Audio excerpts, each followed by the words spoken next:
Hello students. आज के online lecture में हम पढ़ने जा रहे हैं आयनिक ठोस के बारे में। जैसा कि आप जानते होंगे कि आयनिक ठोस वे पदार्थ होते हैं जिसमें प्रबल इलेक्ट्रोस्टैटिक टाइप का आकर्षण बल पाया जाता है। आयनिक ठोस में आयनों के मध्य स्ट्रॉन्ग या प्रबल स्थिर वैद्युत आकर्षण बल आयनों को एक दूसरे के समीप एक कॉम्पैक्ट व्यवस्था में बांधे रखता है। पिछले वीडियो लेक्चर में हमने आयनिक बंध क्या होता है इस पर चर्चा कर ली थी। आयनिक बंध देखिए, किन्हीं भी दो परमाणुओं के बीच में जब विद्युत ऋणता का पर्याप्त अंतर होता है तो उन दो परमाणुओं के मध्य आयनिक बंध का निर्माण होता है। और यह आयनिक बंध का निर्माण एक परमाणु से इलेक्ट्रॉन्स का दूसरे परमाणु पर पूर्ण रूप से स्थानांतरण होने की वजह से दो विपरीत आवेशित स्पीशीज का निर्माण होता है। जो परमाणु कम विद्युत ऋणी होता है उस पर धनावेश, वह परमाणु जिस पर अधिक विद्युत या अधिक ऋणावेश होता है या अधिक विद्युत ऋणी होता है उस पर ऋणावेश उत्पन्न हो जाता है। इस प्रकार से जब दो विपरीत आवेशित स्पीशीज एक दूसरे के संपर्क में आती हैं तो उनके मध्य प्रबल आकर्षण बल उत्पन्न होता है जो कि उन आयनिक स्पीशीज को एक दूसरे के समीप बांधे रखने में मदद करता है। इसी को हम बोलते हैं आयनिक बंध। आयनिक बंध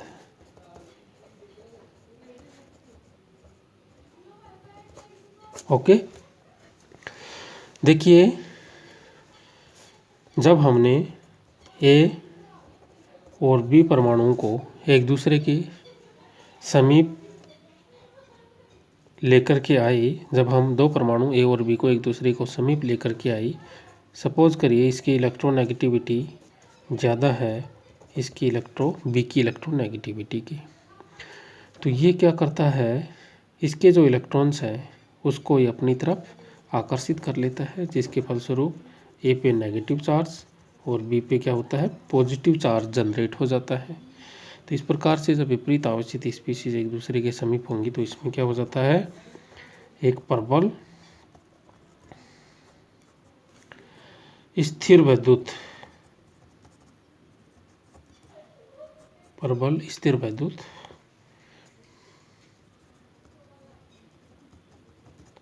आकर्षण बल उत्पन्न हो जाता है। ओके, जिसको हम क्या बोलते हैं, आयनिक बंध। ओके, अब देखिए इसमें ये जो आयनिक ठोस होते हैं उसमें जब दो विपरीत आवेशित आयन एक दूसरे के संपर्क में आते हैं या दो से अधिक विपरीत आवेशित आयन एक दूसरे के संपर्क में आते हैं तो आयनिक आकर्षण के परिणाम स्वरूप ये आपस में जुड़ते चले जाते हैं और एक क्रिस्टलीय संरचना का निर्माण होता है। आकर्षण क्रिस्टल जो संरचना है उसका आकार इस बात पर निर्भर करता है कि आयनों के मध्य लगने वाला जो आकर्षण है वो कितना प्रबल है, कितना प्रभावी है। ओके, देखिए इसमें यहाँ पे हम आयनिक आकर्षण की बात कर रहे हैं। आयनों के मध्य आकर्षण की हम बात कर रहे हैं या आकर्षण बल की हम बात कर रहे हैं। तो यहाँ पे आयन है, तो आयनों का क्या होता है, आकार होता है, जिसको हम R+ और R- के द्वारा डिनोट करते हैं।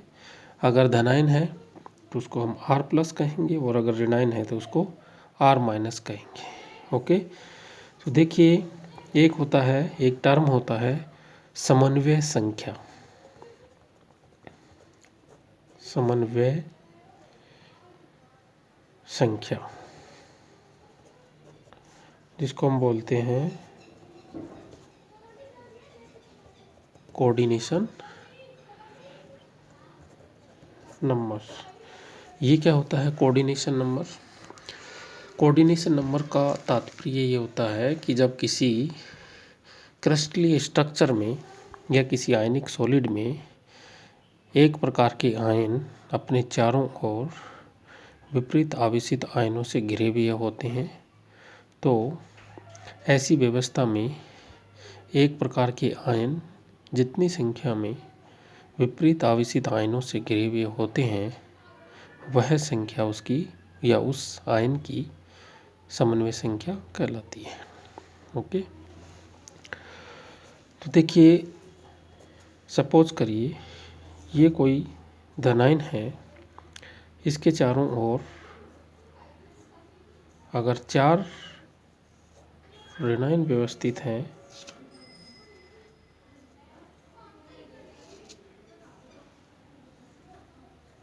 इस प्रकार से देखिए ये ऋणायन है और ये क्या है, धनायन है।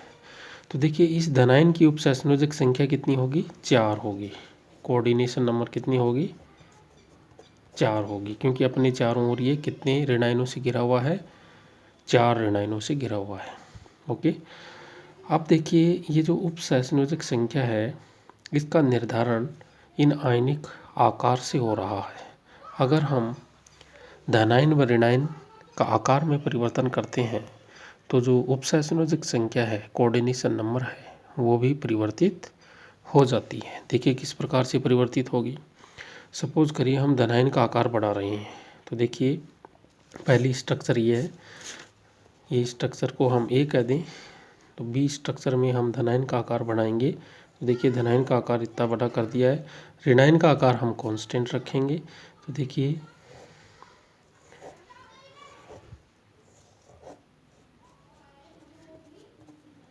तो क्या परिवर्तन हम नज़र कर रहे हैं, जब हम धनायन का आकार परिवर्तित करते हैं तो इस धनायन की उपसंयोजक संख्या बढ़ती है। उपसंयोजक संख्या के बढ़ने का मतलब ये होता है कि इस धनायन के चारों ओर और अधिक संख्या में ऋणायन आ सकते हैं, यानी कोऑर्डिनेशन नंबर क्या हुई है, इंक्रीज हुई है। ओके, इसी प्रकार से हम और बढ़ाएंगे, कोऑर्डिनेशन नंबर और बढ़ जाएगी। इसके विपरीत देखिए जब हम धनायन का आकार कम करते हैं तो क्या स्थिति उत्पन्न होती है। देखिए जब हम धनायन का आकार कम करते हैं, सपोज करिए धनायन इतना है, तो ऐसी स्थिति में क्या होता है, इसकी कोऑर्डिनेशन नंबर डिक्रीज हो रही है। डिक्रीज हो रही है, क्यों डिक्रीज हो रही है, क्योंकि इस स्थिति में धनायन ऋणायन को स्पर्श किए हुए नहीं है। किसी भी क्रिस्टलीय संरचना के स्थायित्व के लिए 2 बातों का होना जरूरी है। नंबर 1, उस क्रिस्टलीय स्ट्रक्चर की जो एनर्जी है वो न्यूनतम होनी चाहिए, ऊर्जा मिनिमम होनी चाहिए। क्या होनी चाहिए, एनर्जी मिनिमम होनी चाहिए। एनर्जी मिनिमम होने के लिए क्या है, अट्रैक्शन मैक्सिमम होना चाहिए। अट्रैक्शन मैक्सिमम होना चाहिए और साथ में रिपल्सन मिनिमम होना चाहिए। रिपल्सन मिनिमम होना चाहिए, यानी न्यूनतम होना चाहिए। ओके, अट्रैक्शन मैक्सिमम कब हो सकता है, जब एक आयन अधिक से अधिक संख्या में विपरीत आवेशित आयनों से घिरा हुआ हो। और रिपल्सन कब मिनिमम हो सकता है, जब समान आवेशित आयन एक दूसरे से पर्याप्त दूरी पर हों। ओके, तो स्थायी व्यवस्था प्राप्त करने के लिए ये 2 बातों का होना ज़रूरी है। अब देखिए ऊर्जा मिनिमम होना चाहिए। दूसरी बात क्या है, स्टेबिलिटी मैक्सिमम होनी चाहिए। स्टेबिलिटी क्या होनी चाहिए, मैक्सिमम होनी चाहिए। मैक्सिमम स्टेबिलिटी के लिए क्या होना चाहिए, आयनों के मध्य आकर्षण अधिकतम होना चाहिए, रिपल्सन कम होना चाहिए। तो एक स्थायी क्रिस्टलीय व्यवस्था बनाने के लिए किसी भी क्रिस्टलीय स्ट्रक्चर में आयन इस प्रकार से व्यवस्थित होनी चाहिए कि वो एक दूसरे को स्पर्श किए हुए हों, जो विपरीत आवेशित आयन है एक दूसरे को टच किए हुए हों और नज़दीक हों, और जो समान आवेशित आयन है वो पर्याप्त दूरी पर हों। तो इस प्रकार की जो क्रिस्टलीय स्ट्रक्चर है वो स्थायी क्रिस्टलीय स्ट्रक्चर बनेगी। अब देखिए इसमें ये जो कोऑर्डिनेशन नंबर हमने पढ़ा है इसका इम्पोर्टेंस क्या है। तो जैसा कि हमने कहा कि धनायन और जो ऋणायन है उनके आकार के आधार पर हम उसका क्या निर्धारण कर सकते हैं, कोऑर्डिनेशन नंबर का निर्धारण कर सकते हैं। और जब हम किसी क्रिस्टलीय स्ट्रक्चर में आयनों की कोऑर्डिनेशन नंबर निर्धारित कर देते हैं तो उससे उसकी क्या पता चल जाता है, क्रिस्टल स्ट्रक्चर का पता चल जाता है। तो यहाँ पे देखिए R+ और R- का जो अनुपात है उसको हम बोलते हैं रेडियस रेशियो।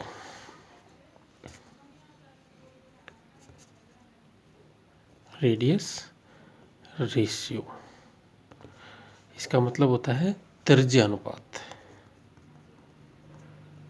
त्रिज्या अनुपात, ओके।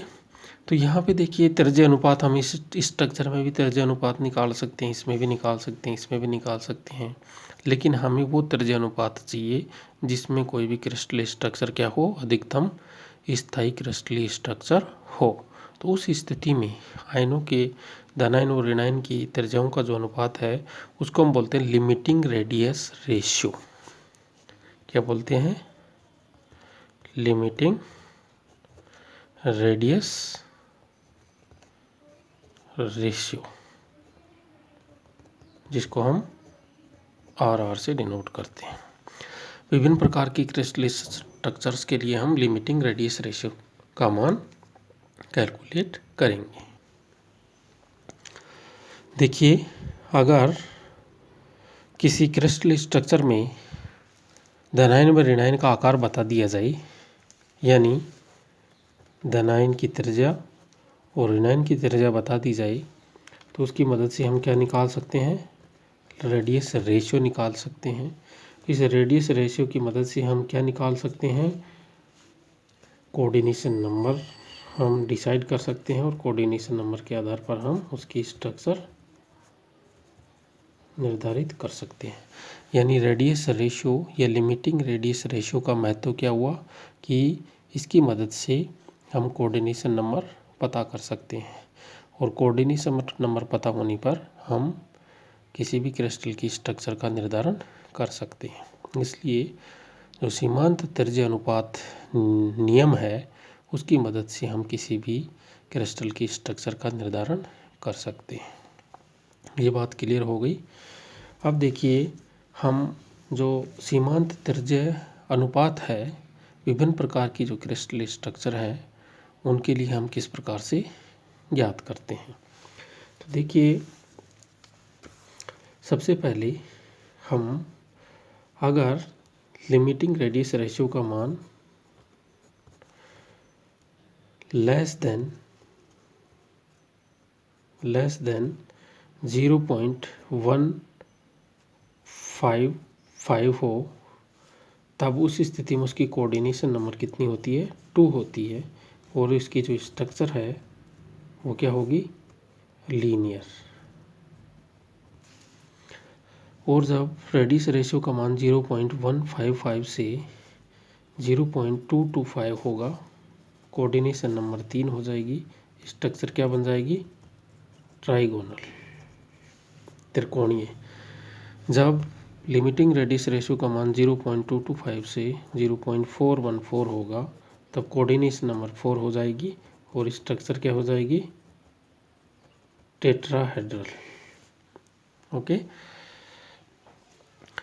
और इसके बाद में देखिए जब हम लिमिटिंग रेडियस रेशियो का मान 4.414 से 0.732 इंक्रीज करते हैं कोऑर्डिनेशन नंबर 6 हो जाती है और इसका जो स्ट्रक्चर है वो ऑक्टाहेड्रल। ओके, ठीक इसी प्रकार से जब 732 और इससे ज़्यादा होगी तो क्या होगा, कोऑर्डिनेशन नंबर क्या होगी, 8 होगी और स्ट्रक्चर क्या हो जाएगी, क्यूबिक हो जाएगी। ओके, तो यहाँ पे आप एक बात नोट कर रहे होंगे कि यहाँ पे हमने सीमांत त्रिज्या अनुपात का एक पर्टिकुलर मान लेकर के हमने एक सीमा की बात की है। तो यहाँ पे देखिए, जैसे ये है, जब हम ट्राइगोनल क्रिस्टल स्ट्रक्चर की बात करते हैं तो कोई भी क्रिस्टल स्ट्रक्चर ट्राइगोनल उसी स्थिति में होगी जब उसके धनायन और ऋणायन की त्रिज्याओं का अनुपात 0.155 से स्टार्ट करते हुए 0.224 तक होगा। यानी जो ही त्रिज्या अनुपात का मान 0.225 होगा, इसका जो कोऑर्डिनेशन नंबर है वो बढ़ कर के क्या हो जाएगा, 4 हो जाएगा और स्ट्रक्चर क्या हो जाएगी, टेट्राहेड्रल हो जाएगी। ओके, ठीक उसी प्रकार से देखिए, जब लिमिटिंग रेडियस रेशियो का मान सपोज करिए 0.532 है, तो ऐसी स्थिति में देखिए 0.532 इस सीमांत त्रिज्या अनुपात की किस कैटेगरी में आ रहा है, इस वाली कैटेगरी में आ रहा है। यानी एस क्रिस्टल स्ट्रक्चर के लिए कोऑर्डिनेशन नंबर कितना होगा, 6 होगा और स्ट्रक्चर क्या होगी, ऑक्टाहेड्रल होगी। तो अब देखिए, ये जो सीमांत त्रिज्या अनुपात है या रेडियस रेशियो है वो किस प्रकार से कैलकुलेट किया जाता है, तो अगले वीडियो में हम बात करेंगे calculation of limiting radius ratio for different type of the crystal structures. Thank you.